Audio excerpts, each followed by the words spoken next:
Come, sit. Come, feel free. Join us. It's going to get weird. Oh God! Don't. Don't. I don't want a lawsuit on my hands. It's just fun to have a microphone. Just whack him over the head. Yep. Phil, Microphone in we front of my require you face, on the I'll panel. just talk. Yes. Look at the free space. It looks weird now. There's five of us. Phil, you're the MC. It's asymmetrical. Also, yeah, you're No, the he's just MC. going to walk around through the audience. Hopefully. Those are your notes. You are the MC. Oh, no, the font's too small for me. Oh, God. Alright. We just got to wait a bit more and then we'll Do me a favour. Can you look at this microphone and just see if the numbers are counting up? count. Yes. Sweet, it's working. Numbers are Wait, counting. hasn't that I been did it. the whole time? No, I turned on like a minute ago. Oh, okay. Very good, very good. Phone's on silent? Fantastic. I hope my phone's on silent. I think my Yes, it is now. Just randomly during the panel. Sorry, you're going to take this? It's my manager, I gotta run. Sorry, guys. Make us sound like a lot bigger than we are. Where are you guys? Manager. Sorry, guys. Oh, it's already recording. Mine's already recording. Yeah. It's I recording. recorded a minute ago. Okay. Yeah, So I you think can I should go actually to go set to it that. up We're now. just waiting. Capture all this loveliness. Yes. capture all This.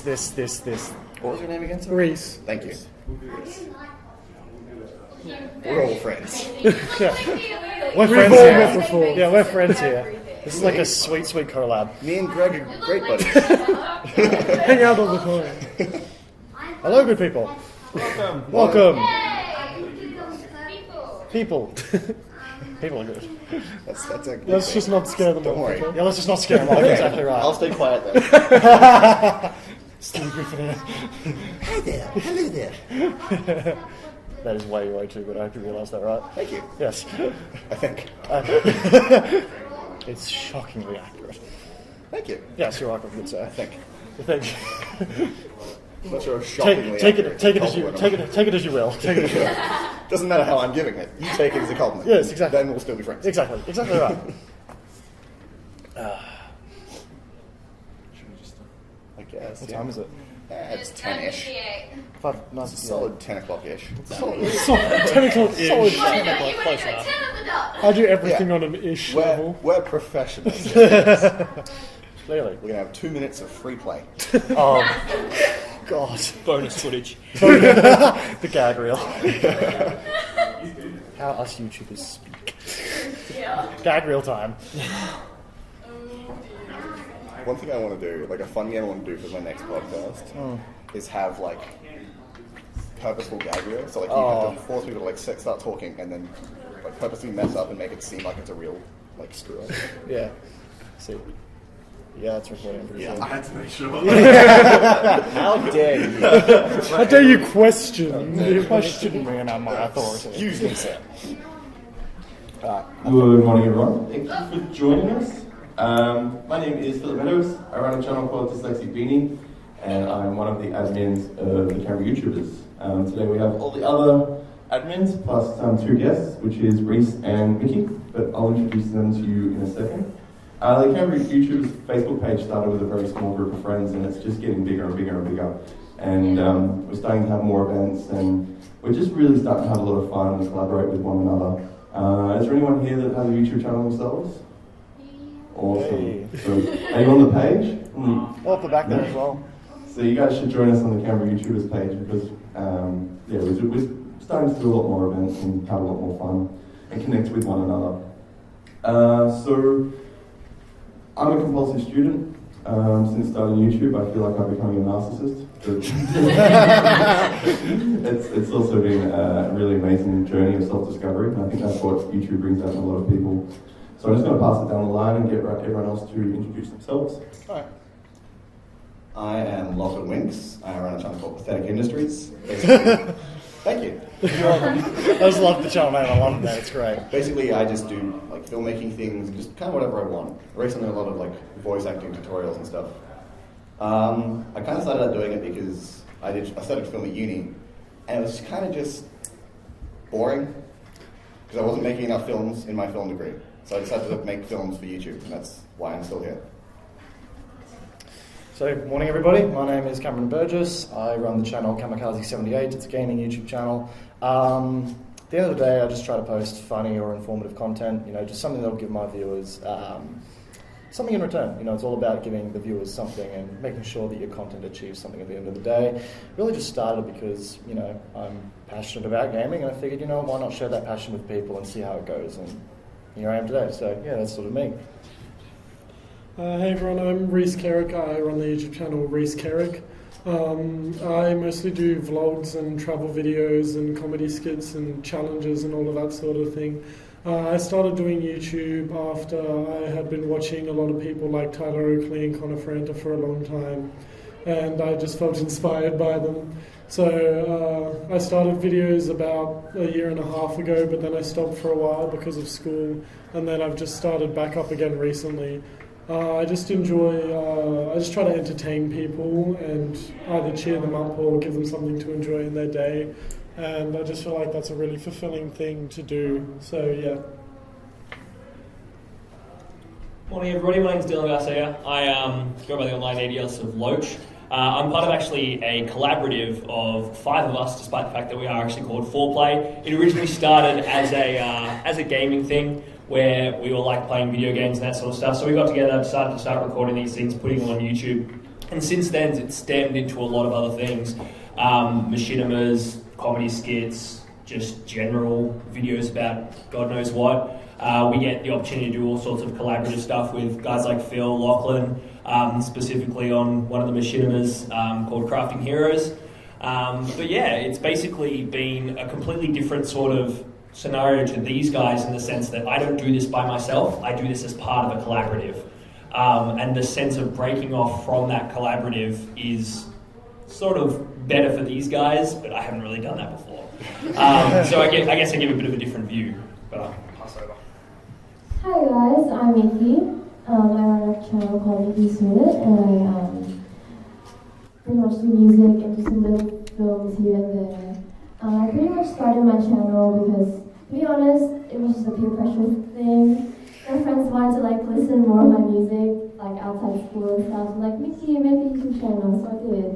And eventually I fell in love with it and just kept going, and along the way I learned so much and I grew as an artist as well. Yeah, it's been an awesome journey. So. Alright guys, so if you'd like to ask any questions, just stand up and yell at us. That'll work really, really nicely. Just go, oi, you! Answer this question. So otherwise, we just got some stuff we're going to talk about on our list here. So if you've got anything else you'd like us to actually talk about, we'd be more than welcome to talk about that. So the first thing, we'll start with Nikki down the end and we'll come back. What made you start creating content and sharing it on? Oh, I kind of answered that one already. So I'll let anyone not answer that question. We've already been through that one. Question two. You're ahead of me, Phil. How did you come to the decision of making the type of content you do? Okay. Like what I said, it was pretty much peer pressure, but ever since I discovered my passion for music and filmmaking, I just wanted to share it with everyone. And I don't know, the process and the experience you gain out of it is just really fulfilling. And yeah, I just want to keep doing it, and yeah. Are we just moving on down? I think we are, yeah. Just going to it. Same as before. Sure. So how did I come to the decision of making what content? Well, it sort of fell into my lap being part of a collaborative where we all played games, and it was just the decision of, well, we're not going to just play games, we're going to play games and we're going to put it on YouTube. The decision more stems now as to where we want to take it from there, whether some of us branch off and do maybe some individual projects that might not fit that sort of gaming collaborative, and then doing those other sorts of things like Machinimas with Lachlan and Phil, and breaking off from there. But I guess the base point is, if you have any interest whatsoever, it doesn't matter what it is. YouTube is such a diverse community that it doesn't matter whether it be gaming, vlogs, machinima, music, it just doesn't matter. You can put anything. You can record a blank screen for 30 seconds and put it on YouTube. Doesn't matter if you get 2 views, doesn't matter if you get 2 million views. The fact is, you've created a video and put it on YouTube for the sense of it. So it doesn't, I think, so much matter the decision of what actually put you into deciding to make a type of video, but whatever interest it is, you can put it on YouTube. It does have no interest whatsoever as to what it actually is. Yeah. I decided to start making vlogs and comedy skits and all of that because, as I've been told by everyone I've ever met, I'm a very outgoing person, and I also love to do acting and things like that, which is where the comedy skits came from. So a lot of my channel is just based around my personality. I love to talk. I love to talk about all different things. I love to tell people about myself and just entertain them, really. So that was the goal with the content I make on my channel. So I guess, like, for me, you know, I've always like done gaming stuff on my own accord, and I figured, you know, I'm so passionate about gaming, why not turn it into something else? Why not turn it into something where you could share that passion with other people? Because, you know, there's nothing quite like sharing, and there's nothing quite like, you know, sharing your passion. So I figured, you know, let's try and use YouTube as a platform for sharing passion about gaming. And that's sort of why I decided to, you know, sort of create the channel and turn it into something that I personally enjoy, and potentially turn it into something that other people may enjoy. So it's sort of just this whole thing about, you know, sharing a passion and cultivating a community around that shared passion. I guess is why I decided to make the content that I do today, and it's why I continue to do it ongoing. So yeah. I've got a question. I got it. Originally I started making the content kind of just for me, from like a very self-serving point of view. Like, I'm not getting enough done at uni, so I can just make content, like make filming on YouTube, because that's what I want to do. That was my passion. And recently it's kind of changed. The decision to keep making content has turned into serving everyone else that I work with, like all the actors and other filmmakers that want to make films but don't have the equipment or the drive to really do it all by themselves. So now my decision to keep making content comes from a place of, I guess, showing off everyone else rather than showing off my skills, because I've got enough videos for showing off what I can do. That's really what I do now. It's just help everyone else. My journey with YouTube has pretty much been since the beginning. It's just that I've only really started to believe that I can make something that people want to watch more recently. And people keep watching it, I don't understand why. That's all of us. So I started out doing like supernova videos and stuff like that. Actually, I started off in Star Trek Online, creating a lot of content media for that game, to a point in which they even offered me a job to go over there. But unfortunately, you know, me being a socially inadequate person with no self-reliant funds, I wasn't able to go.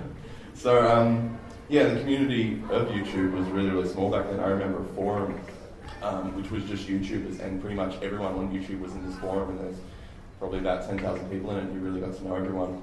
And I don't regret, like, I've evolved with YouTube, but I kind of wish I had had the confidence to do it a lot earlier. And I'm really jealous of a lot of you younger guys that are starting out really, really early. Cool. Next question is, how did you create an identity through your content, and how does your brand matter? I'm still creating an identity. I think that's the great thing about YouTube, is you can still evolve with what you're creating. How about you, Lachlan? Oh wait, we'll start down the other way. It's fine. Yeah, since I'm a musician and I live here in Canberra, I've built my name through that, and I just promote. I subscribe to my YouTube channel. But yeah, I've built my identity through my YouTube channel by being consistent, I guess, and having not really like putting an image out there, but being yourself. Because like, if you're yourself, everybody just knows, like, they'll just know you for who you are. And I think when you put up a YouTube channel, it's really important to like not portray someone you're not, because at the end of the day, you'll just end up hating doing what you're doing. And yeah, just be yourself, and you'll create your own identity through that. Alright, so creating an identity through content. So especially being part of a collaborative, the brand is super important, because we're not an individual. We work as an entire unit, and it's been a big challenge as well working as a full unit, because say if I want to make a particular video and then one of the other guys has the exact same game that he's wanting to do a completely different type of video in, there now becomes this clash of identity as to how we're going to relate to this game. And if we're both going to play that game at the same time, upload videos at the exact same time of this same game, but it's one person taking it super, super seriously and then the other person taking the absolute joke out of it, it's not going to look correct on the channel. It's going to create a weird sort of thing. And then having those two conflicting ideas a lot of the time can cause a lot of issues in a collaborative itself. So there's a lot of discussion between whether it be like Facebook groups or Skype chats, WhatsApps, anything like that, as to, hey, I want to play this game, I'm looking at leading in this direction. And then you'll often find that one or two guys want to do the exact same game but in a completely different direction. It's about merging those ideas together.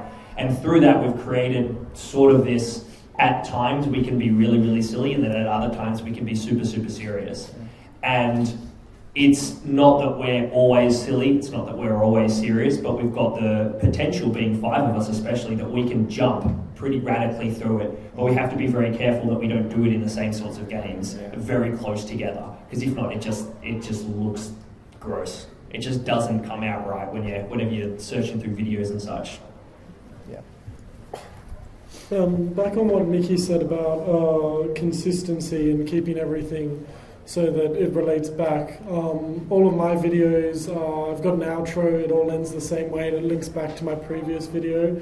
So it's a lot of making it so that people recognize the view and the layout of the video or the channel, and they can relate it back to other videos they see of mine.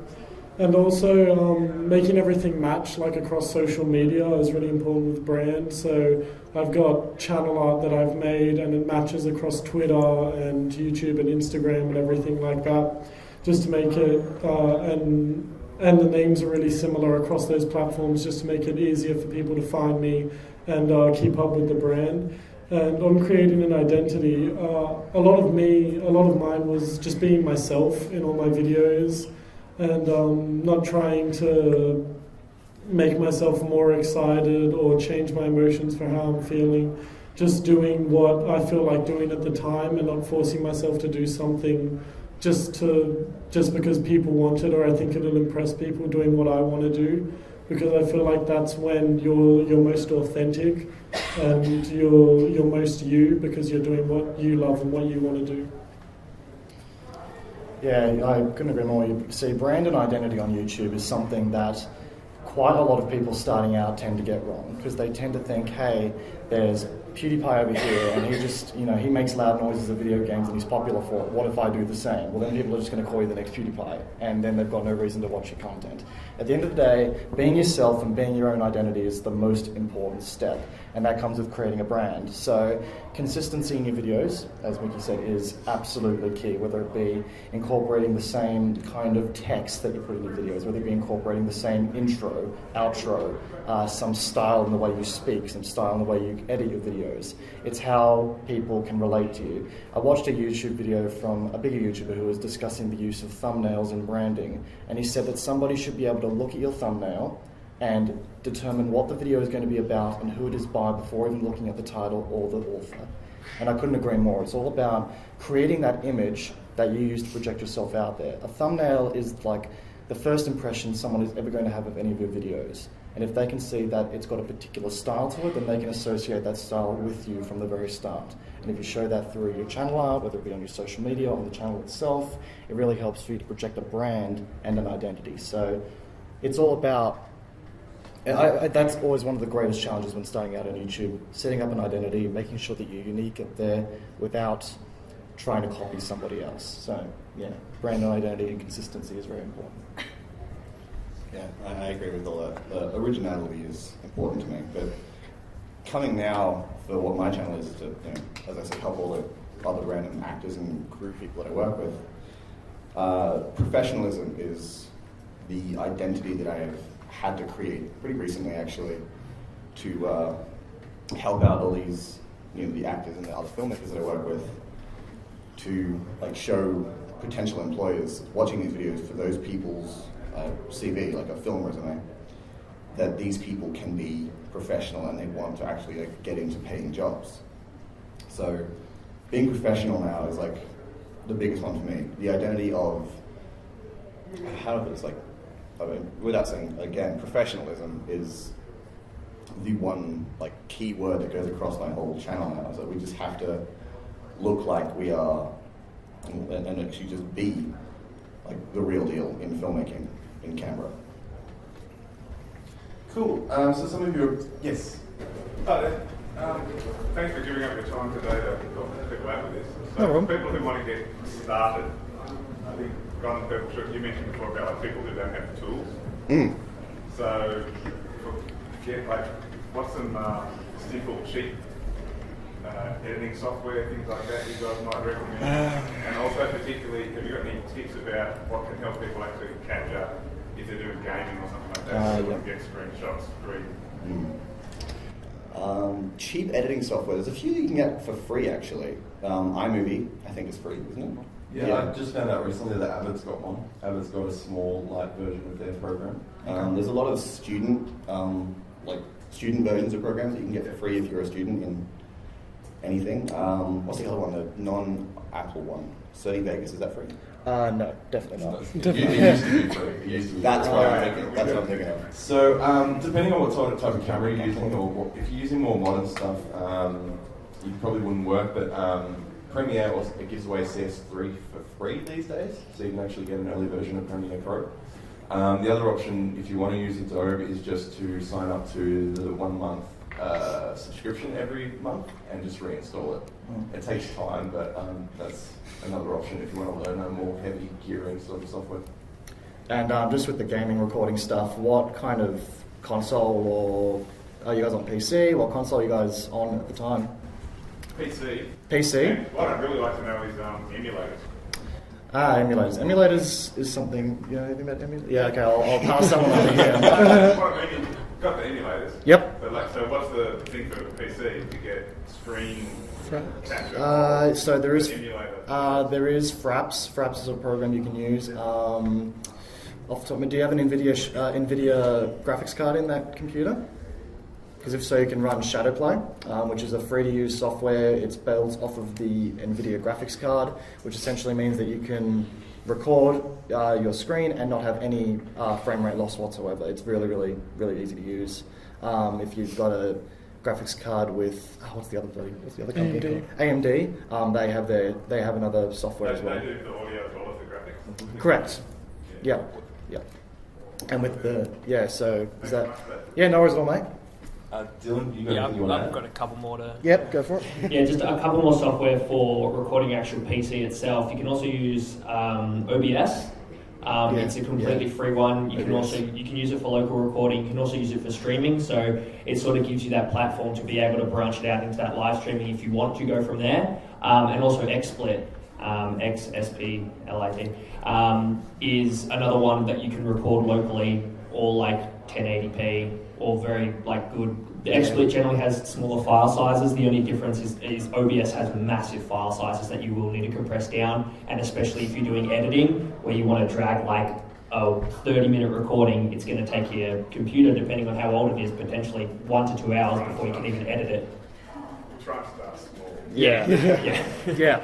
So try XSplit. Even OBS, if you're only doing like 10-minute clips, is generally fine, depending on how much you actually want to cut and edit it. But yeah. Worst comes DxTory. Worst comes the worst. Sorry. DxTory. Worst comes the worst. Yeah, DxTory as well. If worst comes to worst, is a pretty good program to be using as well. Yeah. And if you have any problems, just join the group on Facebook, and I promise you, millions of people will reply. So just for some people who have come in late, I'll just go down the group and show you the diversity of the knowledge here. So Nikki at the end, she has more of a lifestyle channel. She does these amazing soulful covers. Dylan over here is part of the 4Play community, which does mostly video games and some cinema projects. Reese has his own lifestyle channel. He's done a couple of traveling videos that are pretty awesome and lots of fun. Cameron Kamikaze 78 Yep. Does commentary on video gameplay. And Awesome Productions over here does all of the above. Did you say Awesome Productions? Yeah, That's the same thing. Yeah, so Pathetic Industries here. Orcs Productions is another one. They're around today, so if you see some guys with cameras asking if they're those people, they're pretty good guys. Yep. Rob Raccoon's also a major part of our community in the middle here. He's got an event coming up on Reload. Yep, just on Thursday the 22nd at 7 p.m. Come along, play some jackbox, have some half-price jokes, if you're of age. Brilliant. Alright, we'll move on to the next question, which is, what's a sustainable balance that keeps new people coming yet keeps the current audience happy? How have you gone about growing your audience? I'd really like to answer this question because I'm at the stage now where I haven't really evolved my audience past my friendship base. But my friendship base is really, really strong. I'm really lucky to live in Canberra and be involved in so many different communities and being able to share my video amongst all those communities, including GammaCon. GammaCon's a huge part of that in the cosplay community here. And so I'm one of those very lucky people who can put up a video and not have to worry about whether it gets views or not. So, yeah, that's basically my thing. Yeah. All right. Yeah, for me, I think overall quality over quantity. It doesn't matter how many videos you have, as long as you have quality videos, the audience will come to you. And yeah, I think the most important thing is just really focusing on your craft and honing it. And if you are good at your craft, the audience will do the promotion for you. And I've experienced that because I've had viewers from all around the world, from Venezuela and America and all these countries I've never heard of. It's crazy. But yeah, and I think in terms of growing it, you shouldn't be afraid to be ashamed to promote it. Like shameless promotion every time. And yeah, it works every time. So I reckon just be confident in what you do and learn to love what you do. And yeah, embrace your passion, embrace the talents you have, because you have those passion and those talents for a purpose, and I think you should use it for, to inspire other people, younger generation, and you never know how much impact you can do just by sharing what you have. So yeah. I couldn't really agree more with Mickey in the sense that whatever you're doing, if you're doing it well, the audience pushes it for you, that you don't have to do it. Obviously keeping in mind your brand and making everything really easy to find, so when they find one thing, they often find 3 or 4 things that they might enjoy, is like always a very important part. And on what Phil said, and on being in Canberra being such a good thing for us, we're really lucky to live in a sort of smallish, but at the same time with a large population of people who want to push forward with this sort of thing. But at the end of the day, YouTube is a very personal thing, and if you put yourself forward and you push whatever it is you want to push, at the end of the day, it's going to be successful. Now, it might not be successful 3 days after you upload it, but one day, if you continue to do it, and you keep creating quality content, you keep doing it on a semi-regular basis, obviously the more regular and the more quality, the better, but that comes with time and practice. You don't have to put out the best video as your first video on your channel. It's not going to go viral. You're going to have to work. It's not as easy as, I uploaded one video and I got 10 million views, yes, I'm now successful. It's creating that brand, creating that push, and that growing your audience happens naturally. You can go to those things that are going to push your audience. You can do ads through Facebook if you've got a Facebook page that links to your YouTube.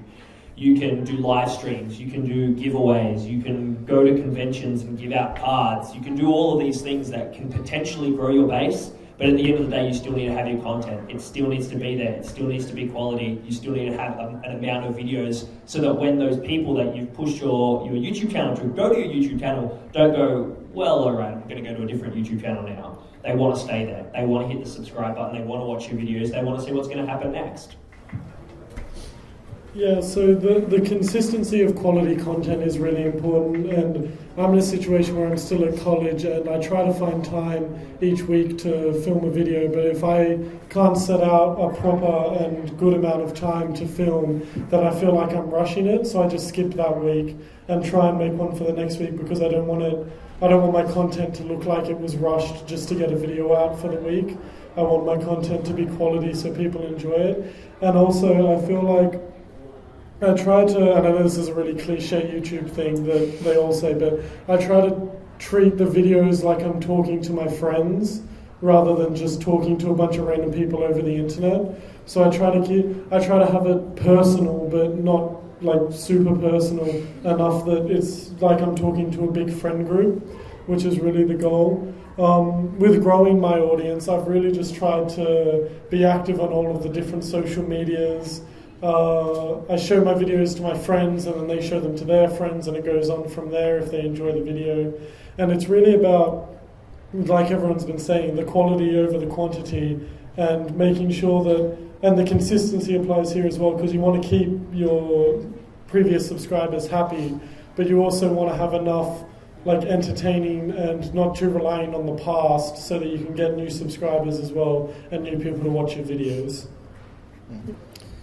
Again, couldn't agree more with the guys who said, quality over quantity. That is definitely a key factor here. You've got to make sure that you should never feel rushed to get a video out. Your subscribers are going to be happier if they wait for a quality video than if they see a bad video because you rushed it out. That's not what you want to see.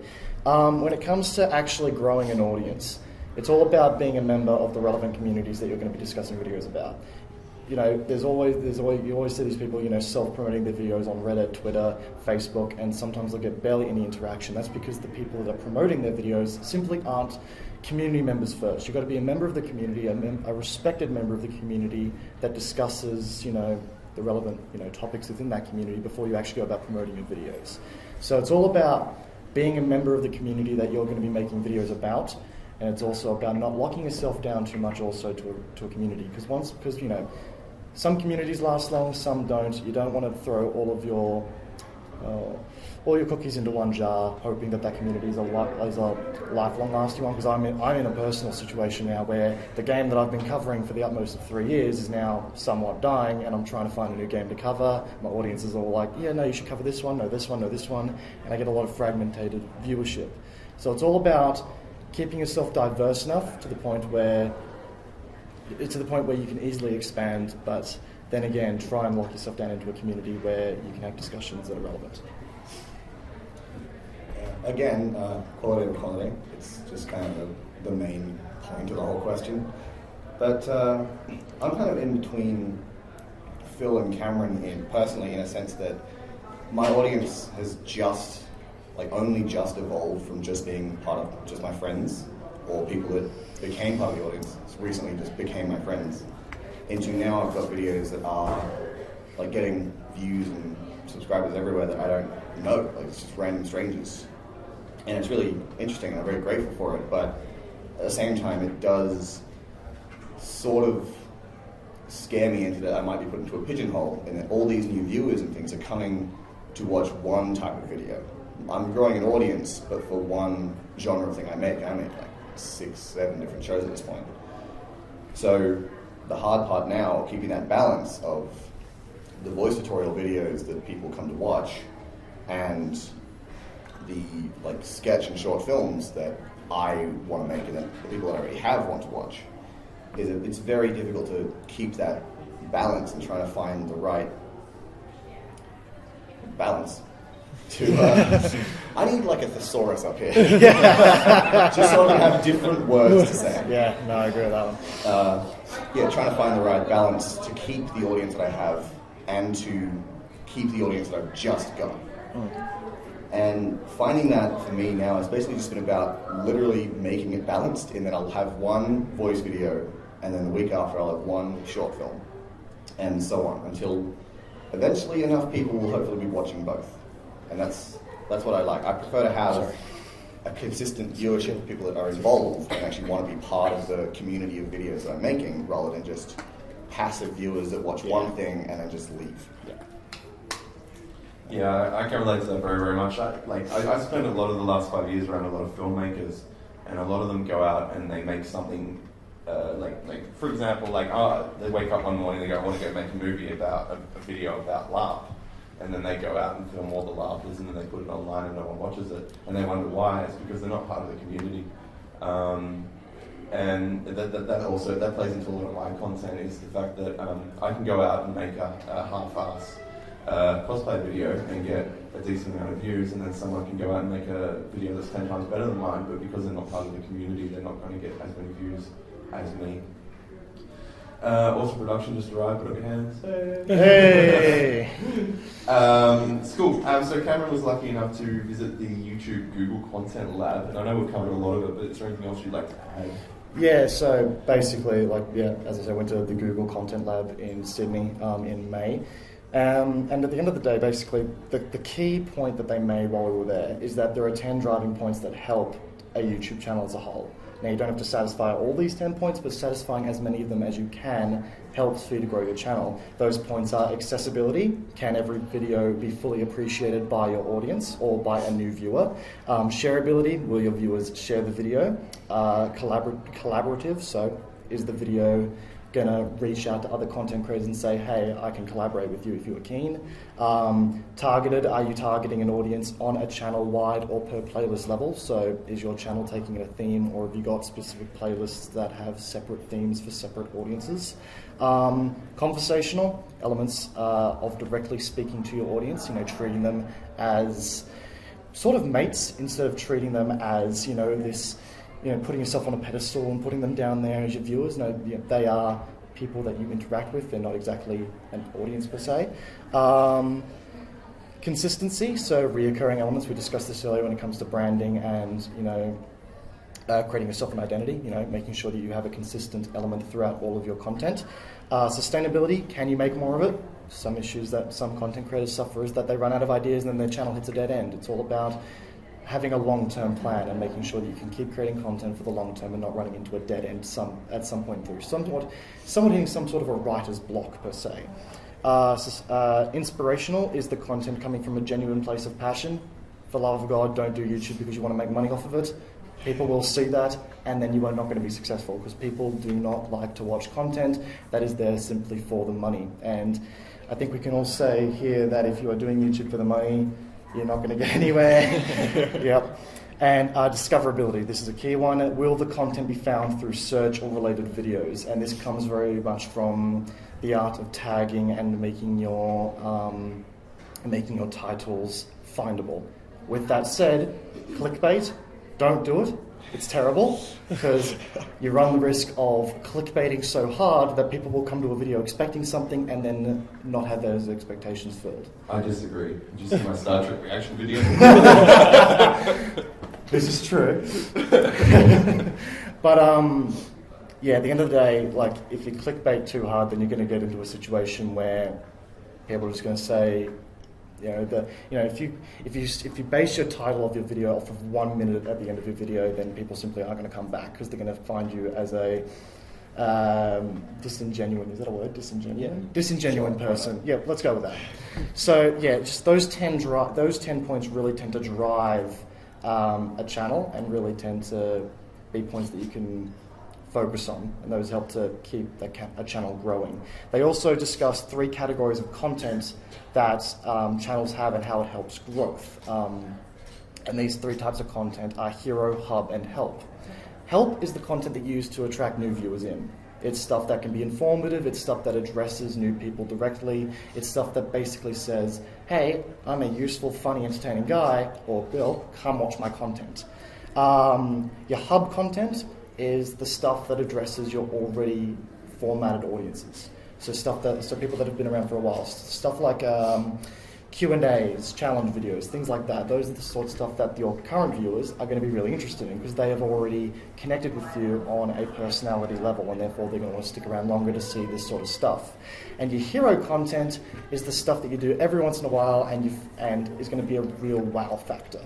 Like, for example, every once in a while I'll release a cinematic video on my channel of a game, and every once in a while it's that sort of wow, I wasn't expecting that piece of content that keeps people coming back and keeps people interested, and it really makes people wonder, hey, when's he going to do this kind of special video again, or when are they going to do this kind of special video again? So it's about establishing that type of content and categorizing it so that you do an equal amount of it to a certain extent, and it makes sure that all of your content is equal and addresses all the types of audiences that your videos will approach.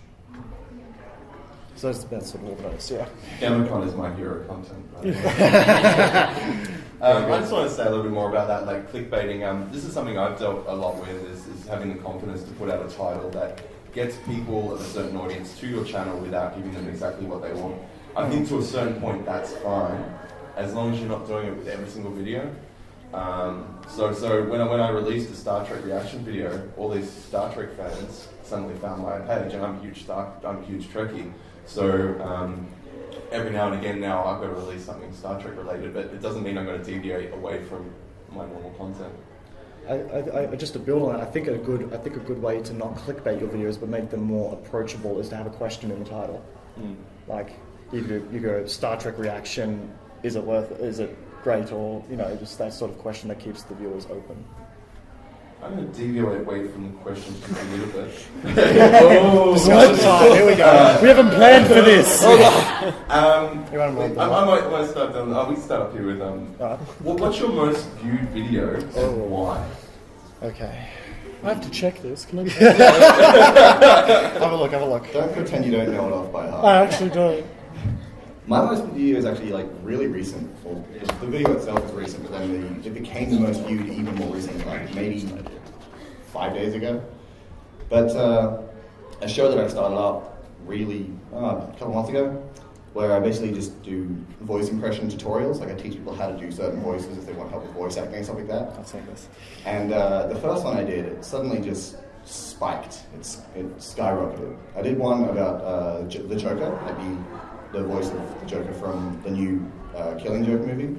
And that one sort of built up because it was topical and relevant. And then through that video, people found the second one, or the first one, where I did like 6 different voices in the one video to teach people how to do those.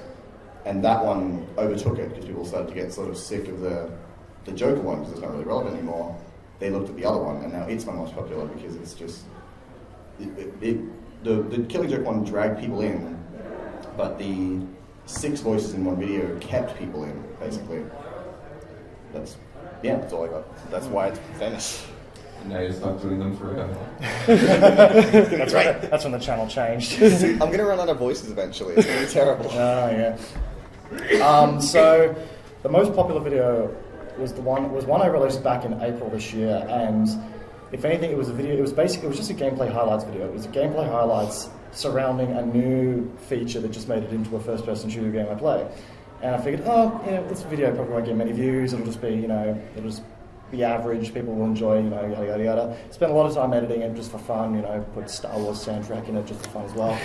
And because Star Wars soundtrack. Yeah. And it just overnight it exploded. And as I checked my Twitter, I checked Reddit, and the developers of the game, their Twitter account had actually gone about and shared that video. Someone posted it to all these articles. Someone posted it in the comment section of all these articles reporting on the game and its patch, because apparently the patch went viral because it brought about a huge change to the game, and it just exploded through that. And again, it just backing onto that shareability factor I talked about before, because it was a video concerning something that had just come out. It was a very shareable video that sort of just exploded and went viral on Twitter to a certain extent. Reddit picked it up, and it just, that's sort of how it exploded out. So again, it's all about, keeping up with the times and making your video shareable, I guess you could say. Yeah, relevance. Relevance Is the key word here. Yeah, relevance. Yeah. Speaking of relevance, my most popular video is a vlog I made when I went to meet Tyler Oakley in Sydney. And I'm 100% sure it's the most viewed because I put Tyler Oakley's name in the tags. So yeah, that's been my actual most viewed video is a video that I privated from a while ago because I decided to reboot my channel and how I was going to do it. But the currently most viewed video is when I went to meet Tyler Oakley with my friend, and I've vlogged going there, I've vlogged part of his comedy show routine, and I've vlogged meeting him as well. So yeah, I feel like that's my most viewed video because people recognise Tyler Oakley. And I also had 2 Australian YouTubers that I met there, which was Hey I'm Natalia and Shannon Uncut. So I met them there as well, so they were also in the video. So I feel like it's my most popular because it's got that, people know who those people are, so they've come to watch it because they can relate to that part of it. Yeah, I think it's all sort of been covered already in the sense of relevance, specifically in a gaming channel as well. I mean, I enjoy playing really bad games that have no purpose on YouTube whatsoever. Magic the Gathering, the card game, is awesome to play online. It does not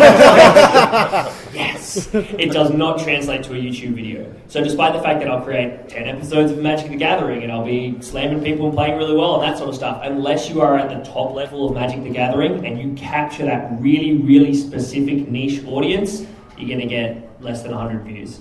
And despite the fact that those videos are probably better than, say, me absolutely failing at Call of Duty, because people love Call of Duty, that's going to have way more views. And that translates really evidently in the videos. Yeah. Catching trends like when Pokemon Go came out, I started playing PokeMMO. It's an online MMO of your normal Pokemon games, but you get to play with everybody, battle with them, all that sort of stuff. And catching that Pokemon Go trend naturally created a larger viewer base than we would normally have for a normal video. If I had released it a year and a half ago when Pokemon Go wasn't a thing, it would have gotten half the views, if not even less than what it actually got, because you catch it at the right time.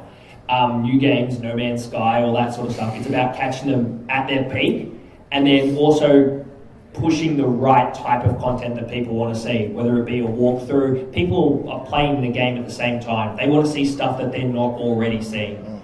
So unless you've got that really strong personality that people are coming for the personality more than the game, if you're looking at gaming YouTubing, you've got to hit the trends and give people something that all the other channels aren't giving them. Couldn't agree more. Exactly. And I mean, with Minecraft as well, it's on the down. Minecraft was huge. I mean, some of the biggest Minecrafters, Skydoes Minecraft, I mean, the Achievement Hunter guys and that sort of stuff, they hit Minecraft at its peak. But even now, their episodes are dropping off in viewer base. You'll notice they'll get 40-50% of the views that they normally used to get because it's just not as popular anymore. So, I mean, you were saying it earlier about finding a new game to catch and ride with the trend on it. There isn't that game at the moment. I mean, people are sort of stagnating with games. No Man's Sky looked like it was going to be that game and then it failed miserably. So it's really about catching those trends and pushing forward from there. Well, for me, I think it's different because the titles don't really matter since I do music. So I'll just put like the artist and the name of the song and stuff like that. But my most viewed video is the cover of Desire by Years and Years. And I think strategizing is really important because I released this cover like way after the actual song was released. But then after I released this cover, their music video came out. So that's when it exploded. So I feel like aligning when you post your videos is really a crucial thing as well. And yeah, pretty much. Yeah, that's pretty much it. Good question. Good question, yeah. Doing it live. Alright, so the next question is, what are the pros and cons to collaborating? Right. Do you prefer to collaborate or go it alone? Here we go. Oh my god. Oh. I think collaborating is really good because it expands your audience and you get to,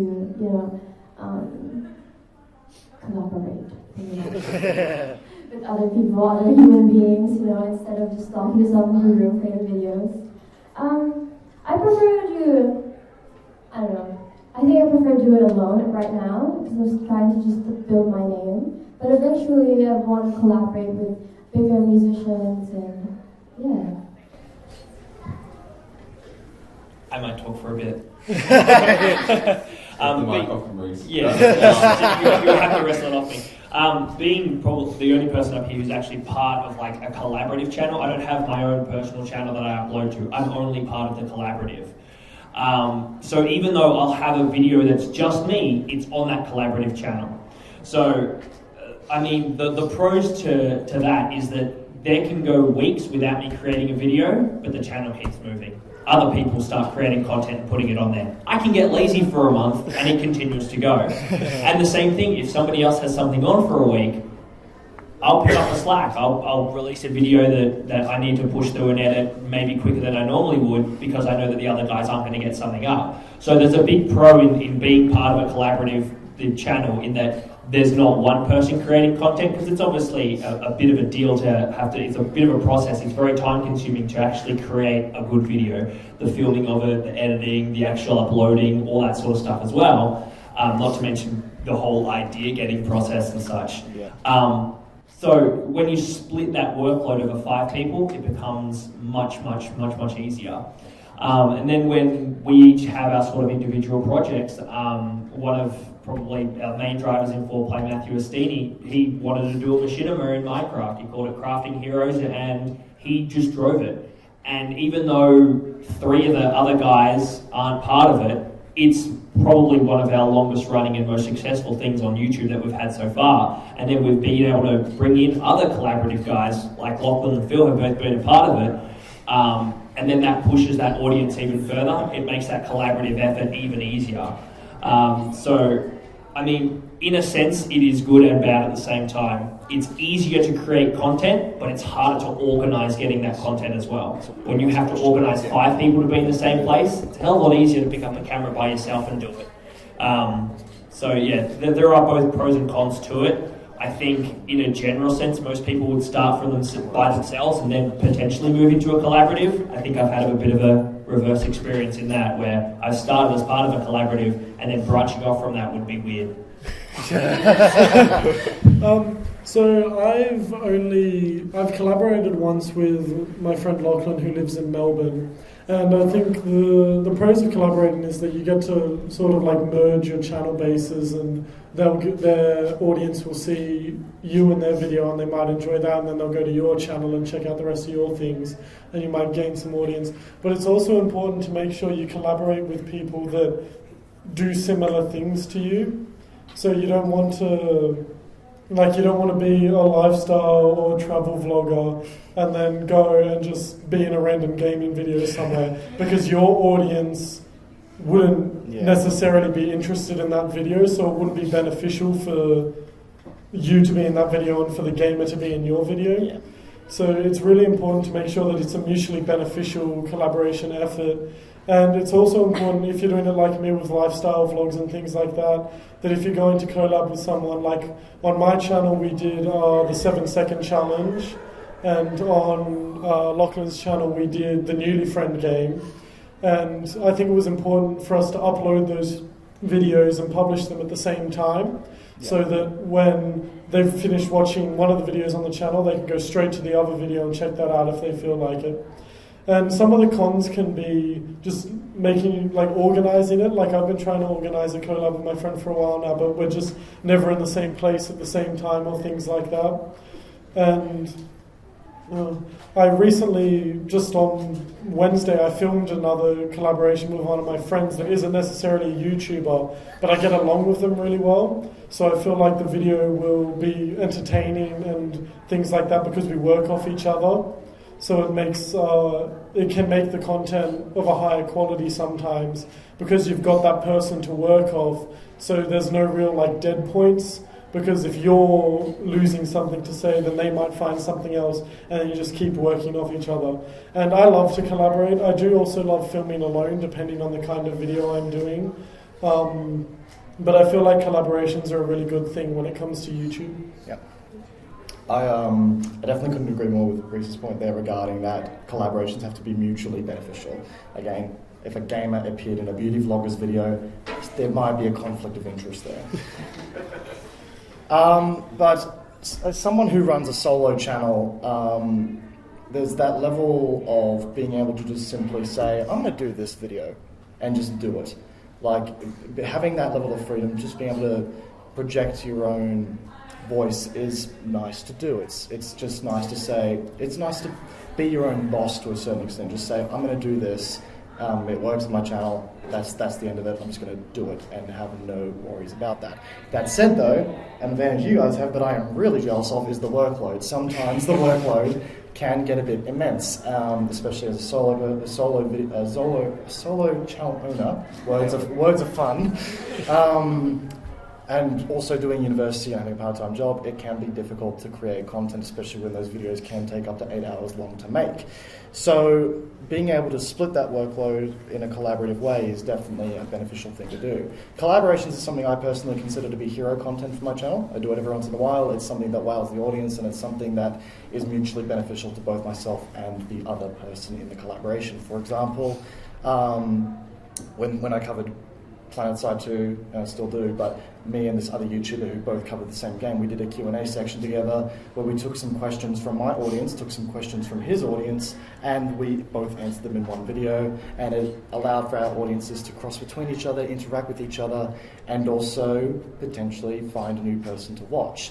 So it's definitely something I consider to be very, very handy to do every once in a while.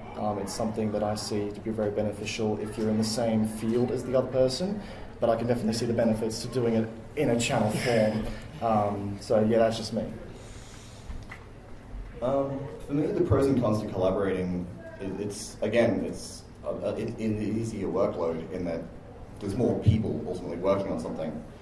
But I didn't really used to collaborate much. Like the most collaborating I did was just getting actors, and they weren't necessarily other content creators. They were just actors that wanted to be in stuff. But about last year maybe, I actually started collaborating with other YouTubers, being part of the actual community we have here in Canberra. And it really opened me up to all this stuff. It's the reason that I'm sitting on a panel today. It's the reason I'm an admin on the page now, is because collaborating just brings you together with the actual community you have, like the other YouTubers around. Being with everyone and actually having friends. You know, it's a lot more fun now doing YouTube because I have other people around me that do the same thing. We can all talk about it, relate to each other. As for the cons to collaborating, I'm actually I'm struggling to think of one, to be honest. Like a mutually beneficial collaboration is always the way to go. If you do just random collaborating with people and they don't make the same content, it gets very confusing for both audiences. But I think one of the cons, the only one I can potentially think of, is if the person you're collaborating with doesn't put in the same amount you are.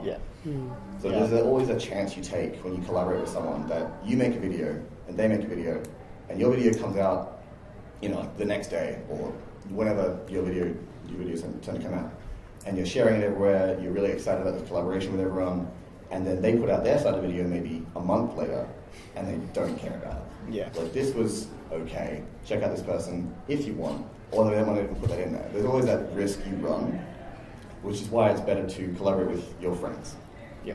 New people are interesting, but it also makes the video you're collaborating on really awkward if you don't know the person you're collaborating with. Exactly. I still have a lot of great content that I've done with Lockie that I haven't released yet. So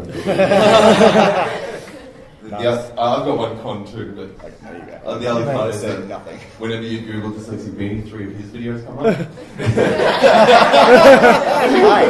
And they get more views than mine do. Feel free to do that. Google that and watch my videos. Yeah. I'm fine with that. So we'll touch a little bit on negativity and negative comments before I'd really like to hear from you guys what we can do with the Canberra YouTubers in order to get you involved in it, as well as get the community moving forward to being more connected and supporting one another. Myself, Lachlan, and Cameron here, the admins of the Canberra Facebook page, which you all have to like at the end of this, even if you're not interested in doing YouTube. The doors are locked. You can't do it. Checking your phones. So, the question basically is, how do you deal with negative comments and negative influences within your audience? I'd really like to touch on this because recently someone called me a name which I hadn't been called since high school. And that name usually made me come forward with fists when I was in high school. If anyone called me this name, I was turned violent within a second. And someone called me this name, but I'm lucky I had the maturity level to notice and understand that a lot of negativity towards you when you're showing creative aspiration to somebody else isn't necessarily negativity towards your work. It's negativity from their own personal insecurities and their own personal problems which they're dealing with in life. On to you.